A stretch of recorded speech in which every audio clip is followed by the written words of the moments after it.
भाजपा के राष्ट्रीय अध्यक्ष जेपी नड्डा 2 दिन के बीकानेर संभाग के दौरे पर रहेंगे। दौरे की तैयारियों को लेकर नेताओं का पहुंचना जारी है।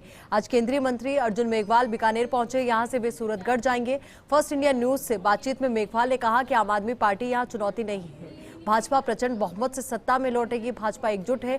कांग्रेस तुष्टीकरण की राजनीति कर रही है। कांग्रेस के नव संकल्प शिविर को चिंतन मंथन शिविर बताया। सहयोगी लक्ष्मण राघव ने केंद्रीय मंत्री अर्जुन मेघवाल से खास बातचीत की।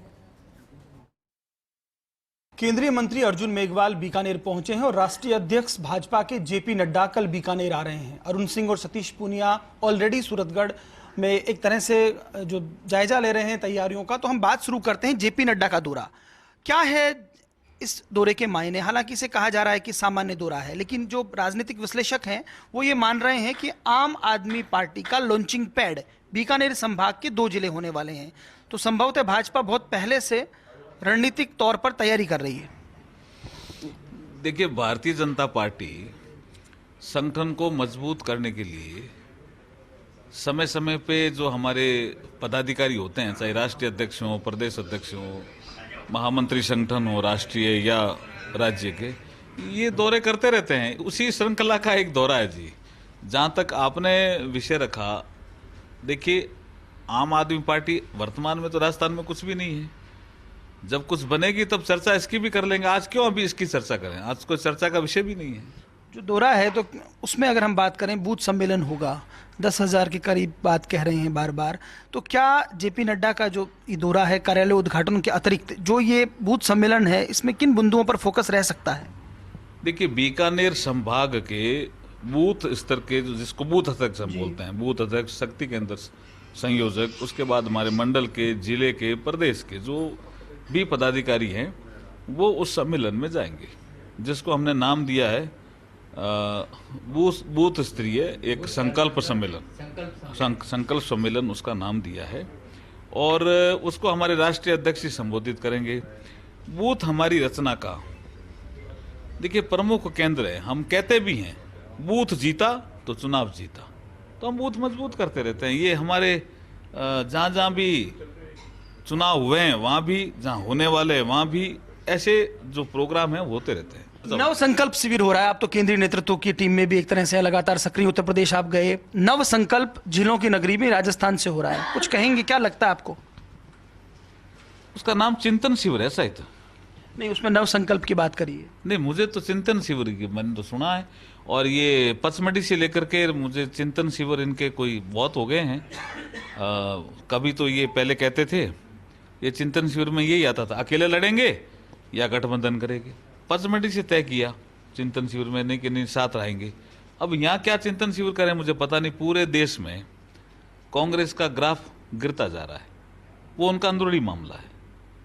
अगर तुष्टीकरण की नीति ऐसे ही अपनाते रहेंगे तो और गिरेगा।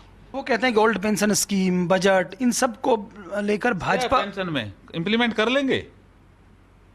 राजेंद्र राठौड़ साहब ने ठीक कहा है कि इंप्लीमेंट करें, क्योंकि अब आपने इतनी वाहवाही लूट ली।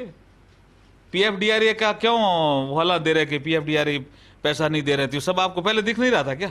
उस पर विज्ञापन शुरू हो गए हैं, कह रहे हैं कि पॉलिटिकल प्रेशर। हालांकि एक्ट की बात है, वो आप सही कह रहे हैं। ये पॉलिटिक्स है जी। उनको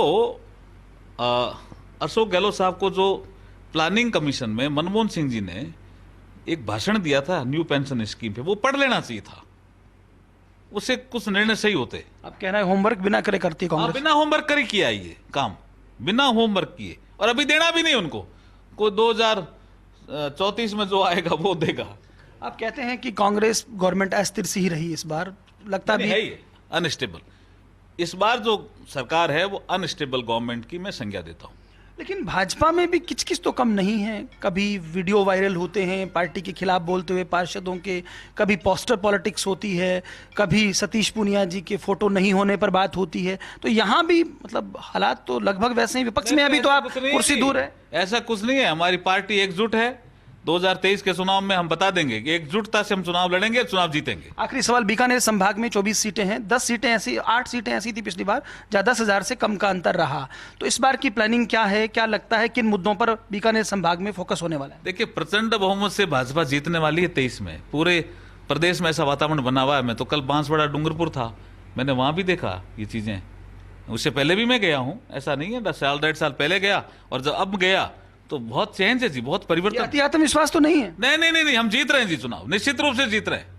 क्यों, आखिर क्यों लगता है आपको? हमें लग रहा है क्योंकि ये शासन दे नहीं पाए, अनस्टेबल गवर्नमेंट दी, और लोगों को लगता है मोदी जी ऐसा शासन दे सकते हैं। चलिए, बहुत शुक्रिया। देखिए, थे केंद्रीय मंत्री अर्जुन मेघवाल, जिन्होंने बातचीत की और खासे आत्मविश्वास में नजर आ रहे हैं। उनका कहना है डूंगरपुर बांसवाड़ा से लेकर पश्चिमी राजस्थान तक ऐसा लग रहा है कि भाजपा प्रचंड बहुमत से जीत रही है, लेकिन कहते हैं साहब ये जनता है, सब जानती है, तय उसे ही करना है।